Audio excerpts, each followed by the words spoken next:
ಚಿಕ್ಕೋಡಿ ಜಿಲ್ಲಾ ಹೋರಾಟ ಸಮಿತಿ ವತಿಯಿಂದ ಹಮ್ಮಿಕೊಂಡಿರ್ತಕ್ಕಂಥ ಸುದ್ದಿಗೋಷ್ಠಿಯಲ್ಲಿ ಪಾಲ್ಗೊಂಡಿರ್ತಕ್ಕಂತಹ ಎಲ್ಲ ಚಿಕ್ಕೋಡಿ ಜಿಲ್ಲಾ ಹೋರಾಟ ಸಮಿತಿಯ ಪದಾಧಿಕಾರಿಗಳಲ್ಲಿ, ಸುದ್ದಿ ಮಾಧ್ಯಮದವರಲ್ಲಿ, ಪತ್ರಕರ್ತರಲ್ಲಿ ಶರಣಾರ್ಥಿಗಳು. ಕಳೆದ 25-30 ವರ್ಷಗಳಿಂದ ಚಿಕ್ಕೋಡಿ ಜಿಲ್ಲೆ ಆಗಬೇಕು ಅಂಥೇಳಿ ಅನೇಕ ಹಿರಿಯರು ಈ ಭಾಗದಲ್ಲಿ ಹೋರಾಟ ಮಾಡಿರ್ತಕ್ಕಂಥದ್ದು ನಿಮಗೆಲ್ಲ ಗೊತ್ತಿರತಕ್ಕಂಥದ್ದು. ಇವತ್ತು ನಮ್ಮ ಬೆಳಗಾವಿ ಜಿಲ್ಲೆ ಅನೇಕ ಶಾಸಕರು ಮತ್ತು ಜಿಲ್ಲಾ ಉಸ್ತುವಾರಿ ಸಚಿವರು, ಆಮೇಲೆ ಮಹಿಳಾ ಮತ್ತು ಮಕ್ಕಳ ಕಲ್ಯಾಣ ಸಚಿವರಾಗಿರ್ತಕ್ಕಂತಹ ಲಕ್ಷ್ಮೀ ಹೆಬ್ಬಾಳ್ಕರ್ ಅವರು ಚಿಕ್ಕೋಡಿ ಜಿಲ್ಲೆ ಆಗಬೇಕು ಅಂತಕ್ಕಂತಹ ಒಂದು ಒತ್ತಾಯವನ್ನು ಕೂಡ ಮಾಡ್ತಾ ಇದ್ದಾರೆ. ಇವತ್ತು ಬರ್ತಕ್ಕಂತಹ ಡಿಸೆಂಬರ್ 8 ಏನು ಚಳಿಗಾಲ ಅಧಿವೇಶನ ಶುರುವಾಗ್ತದೆ, ಅದರಲ್ಲಿ ಅಧಿವೇಶನದಲ್ಲಿ ಚಿಕ್ಕೋಡಿ ಜಿಲ್ಲಾ ಘೋಷಣೆ ಆಗಬೇಕು. ಚಿಕ್ಕೋಡಿ ಜಿಲ್ಲಾ ಘೋಷಣೆ ಆಗಲಿಲ್ಲ ಅಂತಂದರೆ ನಮ್ಮ ಜಿಲ್ಲಾ ಹೋರಾಟ ಸಮಿತಿಯವರು ಪದಾಧಿಕಾರಿಗಳು ಮತ್ತೆ ಪ್ರತ್ಯೇಕ ಕಿತ್ತೂರು ಕರ್ನಾಟಕ ಬೇಕು ಅಂತ ತಿಳ್ಕೊಂಡು ಹೋರಾಟ ಮಾಡ್ತಾರೆ. ಇವತ್ತು ಅಖಂಡ ಕರ್ನಾಟಕ ಆಗೋ ಸಲುವಾಗಿ ನಮ್ಮ ಭಾಗದ ಅನೇಕ ಹಿರಿಯರು ಹೋರಾಟ ಮಾಡಿರ್ತಕ್ಕಂಥ ಇತಿಹಾಸ ಇದೆ. ಅದು ಅಖಂಡ ಕರ್ನಾಟಕ ಇರಬೇಕು ಅಂತಕ್ಕಂಥ ಇಚ್ಛೆ ಎಲ್ಲರದ್ದು ಇರೋದ್ರಿಂದ ನಮಗೆ ಬೇಕಾಗಿರ್ತಕ್ಕಂಥದ್ದು ಜಿಲ್ಲಾ, ಚಿಕ್ಕೋಡಿ ಜಿಲ್ಲಾ ಬೇಕಾಗಿರ್ತಕ್ಕಂಥದ್ದು. ಪ್ರತ್ಯೇಕ ರಾಜ್ಯ ಇಲ್ಲ, ಕರೆ ಬೇಕಾಗಿರ್ತಕ್ಕ ಚಿಕ್ಕೋಡಿ ಜಿಲ್ಲೆ ಬೇಕಾಗಿರ್ತಕ್ಕಂಥದ್ದು. ಅದು ಮಾಡಲಿಲ್ಲ ಅಂತಂದರೆ ನಾವು ಅಭಿವೃದ್ಧಿ ದೃಷ್ಟಿಯಿಂದ ಕಿತ್ತೂರು ಕರ್ನಾಟಕ ಪ್ರತ್ಯೇಕ ರಾಜ್ಯ ಆಗಬೇಕು ಅಂತ ತಿಳ್ಕೊಂಡು ಮತ್ತೆ ಈ ಹೋರಾಟಗಾರರು ಹೋರಾಟ ಮಾಡ್ತಕ್ಕಂಥ ಅನಿವಾರ್ಯತೆ ಬರ್ತದೆ. ಆ ದೃಷ್ಟಿಯಲ್ಲಿ ಸರ್ಕಾರ ಬರ್ತಕ್ಕಂಥ ಅಧಿವೇಶನದಲ್ಲಿ ನಮ್ಮ ಮುಖ್ಯಮಂತ್ರಿಗಳು ಈ ಒಂದು ಚಿಕ್ಕೋಡಿ ಜಿಲ್ಲೆ ಘೋಷಣೆ ಮಾಡಬೇಕು ಅಂತ ತಿಳ್ಕೊಂಡು ನಾವು ಒತ್ತಾಯ ಮಾಡ್ತಾ ಇದ್ದೇವೆ. ಇವತ್ತು ಚಿಕ್ಕೋಡಿ ಜಿಲ್ಲೆಗಾಗಿ ಅನೇಕ ಹಿರಿಯರು ಹೋರಾಟ ಮಾಡಿ ಅವರು ನಮ್ಮ ಕಣ್ಣು ಮುಂದಿಲ್ಲ. ಈಗ BR ಸಂಗಪ್ಪಗಳು ಇರ್ಬೋದು, ಚಿಂಚಲೇಶ್ವರ ಇರ್ಬೋದು, ಇನ್ನೂ ಅನೇಕ ಜನ ಹಕ್ಯಾಗಳು ಇರ್ಬೋದು, ಇವರೆಲ್ಲ ಹೋರಾಟ ಮಾಡಿ ಅವರು ನಮ್ಮ ಕಣ್ಣು ಮುಂದಿಲ್ಲ. ಅವ್ರ ಆತ್ಮಕ್ಕೆ ಶಾಂತಿ ಸಿಗಬೇಕು ಅಂತಂದರೆ ಚಿಕ್ಕೋಡಿ ಜಿಲ್ಲೆ ಈಗ ಆಗಬೇಕು.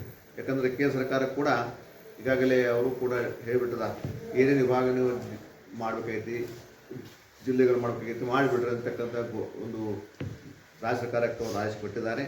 ಅದನ್ನು ಇಟ್ಕೊಂಡು ಮುಖ್ಯಮಂತ್ರಿಗಳು, ಜಿಲ್ಲಾ ಉಸ್ತುವಾರಿ ಸಚಿವರು ನಮ್ಮ ಚಿಕ್ಕೋಡಿಯನ್ನು ಜಿಲ್ಲೆಯನ್ನು ಘೋಷಣೆ ಮಾಡಿದರೆ ನಮ್ಮ ಭಾಗದ ಅನೇಕ ರೈತರಿಗೆ, ಜನರಿಗೆ ಉಪಯೋಗ ಆಗ್ತದೆ.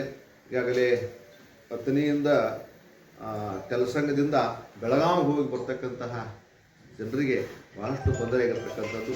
ಆ ನಿಟ್ಟಿನೊಳಗೆ ಇವತ್ತು ನಾಳೆ ಬರ್ತಕ್ಕ ಅಧಿವೇಶನದಲ್ಲಿ ನಿಪಾಣಿಯ ಶಾಸಕರು, ನಮ್ಮ ಚಿಕ್ಕೋಡಿಯ ಶಾಸಕರು, ಕಾಗವಾಡ, ಅಥಣಿ ಮತ್ತು ಈ ರಾಯಭಾಗದ ಶಾಸಕರು ಅಲ್ಲಿ ಒತ್ತಾಯ ಮಾಡುವ ಮೂಲಕವಾಗಿ ಚಿಕ್ಕೋಡಿ ಜಿಲ್ಲಾ ಘೋಷಣೆ ಮಾಡಿಸಬೇಕು ಅಂತಕ್ಕಂಥ ಮಾತನ್ನು ಇದನ್ನು ಹೇಳ್ತಾ, ಚಿಕ್ಕೋಡಿ ಜಿಲ್ಲೆ ಘೋಷಣೆ ಆಗ್ತದೆ ಅಂತಕ್ಕಂತಹ ಸಂಪೂರ್ಣ ವಿಶ್ವಾಸ ಕೂಡ ನಮಗದೆ.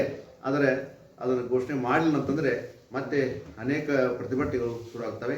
ಆದರೂ ಕೂಡ ಡಿಸೆಂಬರ್ 8ರಿಂದ 20 ತಾರೀಕುವರೆಗೆ ಪ್ರತಿ ವರ್ಷ ಏನು ನಾವು ಅಧಿವೇಶನದಾಗ ಇಲ್ಲಿ ಪ್ರತಿಭಟನೆ ಮಾಡ್ತೀವಿ ತಹಶೀಲ್ದಾರ್ ಆಫೀಸ್ ಮುಂದೆ, ಆ ಪ್ರತಿಭಟನೆ ಮತ್ತೆ ಈ ವರ್ಷ ಕೂಡ ನಡೀತದೆ ಅಂತಕ್ಕಂಥ ಮಾತನ್ನು ಕೂಡ ಹೇಳ್ತಾ, ಈ ಒಂದು ಚಿಕ್ಕೋಡಿ ಜಿಲ್ಲೆಯ ಅಭಿವೃದ್ಧಿಗೋಸ್ಕರವಾಗಿ ನೀವೇನು ಪತ್ರಿಕಾ ಮಾಧ್ಯಮದವರು, ಸುದ್ದಿ ಮಾಧ್ಯಮದವರು ಬಹಳಷ್ಟು ಪ್ರಯತ್ನ ಮಾಡ್ತಾ ಇದ್ರಿ. ನೀವು ಕೂಡ ಅಭಿನಂದನೆ ಸಲ್ಲಿಸಿ 2 ಮಾತುಗಳನ್ನು ಕೊಡ್ತಾ ಇದ್ದಾರೆ. ಮತ್ತು ಮಾಧ್ಯಮಗಳಿಗೆ ಅರ್ಧಗಳಿಗೆ ಶರಣ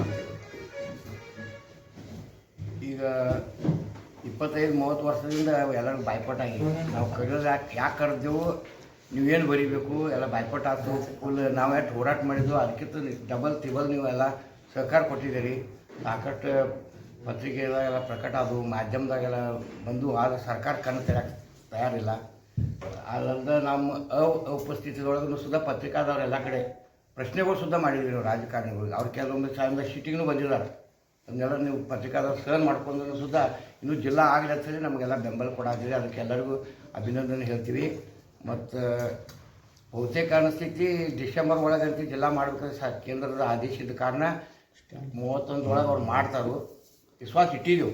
ಭರೋಸೆ ಇತ್ತಂದ್ರೆ ಬೆಲ್ಲ ಹಚ್ಚಿದ್ದೆವು. ಒಂದು ವೇಳೆ ಮಾಡಲಿಲ್ಲ ಅಂತಂದ್ರೆ 2-3 ವರ್ಷ ಅಂತೂ ಮತ್ತೆ ನೆನಗುದ್ಲಿ ಬಿದ್ದೈತಿ, 25 ವರ್ಷ ಬಿದ್ದೈತಿ. ಮುಂದೆ ಬರೋ ದಿವಸದಾಗ ಉತ್ತರ ಕರ್ನಾಟಕ ಪ್ರತ್ಯೇಕ ರಾಜ್ಯ ಕೊಡ್ರಿ, ಕಿತ್ತೂರು ಕರ್ನಾಟಕ ರಾಜ್ಯ ಕೊಡ್ರಿ ಅಂತ ಈಗಾಗಲೇ ಹೋರಾಟ ಮಾಡಾಕ್ತಿದ್ರು. ಅವರು ಸುದ್ದ ನಮ್ಮ ಸಂಪರ್ಕದಾಗ ಅದಾರ ರೀ. ಮತ್ತು ನಮ್ಗೆ ನೀವು ಬೆಂಬಲ ಕೊಡ್ರಿ, ನಮ್ಗೆ ಉತ್ತರ ಕರ್ನಾಟಕ ಪ್ರತ್ಯೇಕ ಬಿಡೂನು ಕೂಡಲೇ ನಿಮ್ಮದು ಜಿಲ್ಲಾನು ಡಿಕ್ಲೇರ್ ಆಗ್ತೈತಿ, ಎಲ್ಲನೂ ಅಭಿವೃದ್ಧಿ ಸುದ್ದ ಆಗ್ತಾವ್ರು ಅವರು ಹೇಳಕತ್ತಿದ್ರು. ಆದರೆ ರಾಜ್ಯ ಕೂಡಿಸ್ಬೇಕಾದ್ರೆ ಭಾಳ ಜನ ತ್ಯಾಗ ಬಲಿದಾನ ಮಾಡಿ ಒಕ್ಕೂಟ ರಾಜ್ಯ ಅಂತ ಕರ್ನಾಟಕದ ಅಖಂಡ ಕರ್ನಾಟಕ ಮಾಡಿದಾರು. ನಮಗೂ ಅದು ಹೊಡಿಬಾರ್ದು ಹೊಡಿಬೇಕಂತ ಉದ್ದೇಶ ಇಲ್ಲ. ಆದರೆ ನಾವು 25-30 ವರ್ಷ ಇಡೀ ಆಯುಷ್ಯ ಹೋದ್ವು ರೀ. ಆಯುಷ್ಯದಾಗೆಲ್ಲ ಬರೀ ಹೋರಾಟ ಮಾಡೋದಾದ್ರು ಯಾವುದೂ ಸಾಧನೆ ಆಗಾಗ್ತಾ ಇರಲಿಲ್ಲ. ರೊಚ್ಚಿಗೆ ಇದ್ದಿದ್ದವರು ಎಲ್ಲ ಅದಕ್ಕೆ ಈ ಸಲ ಲಾಸ್ಟ್ ಚಾನ್ಸ್ ಐತಿ, ಮಾಡ್ತಾರೋ ಇಲ್ಲ ನೋಡ್ತೀವಿ ರೀ. ಆ ನಂತರ ಈ ಅಧಿವೇಶನದ ಆಗಲಿಲ್ಲ ಮುಂದೇನು ಕ್ರಮ ತಗೊಳ್ಳಿ. ನಿಮ್ಮೆಲ್ಲ ಮಾರ್ಗದರ್ಶನದೊಳಗೆ ಮುಂದಿನ ಕ್ರಮ ತಗೋತೀವಿ. ನೀವು ಇದೇ ಪ್ರಕಾರ ನಮ್ಗೆ ಸಹಕಾರ ಕೊಡ್ತಾ ಇರ್ತೀವಿ ನಂಬಿದ್ದೀವಿ. ಅದಕ್ಕೆ ಎಲ್ಲರಿಗೂ ಸ್ವಾಗತ ಹೇಳಿ 2 ಮಾತು ಮುಗಿಸ್ತೇನೆ. ಜೈ ಹಿಂದ್ ಜೈ ಕರ್ನಾಟಕ. ಪೂಜ್ಯ ಗುರುಗಳಿಗೆ ಪಾದಾರ್ಕೈ ನಮಸ್ಕೃತ.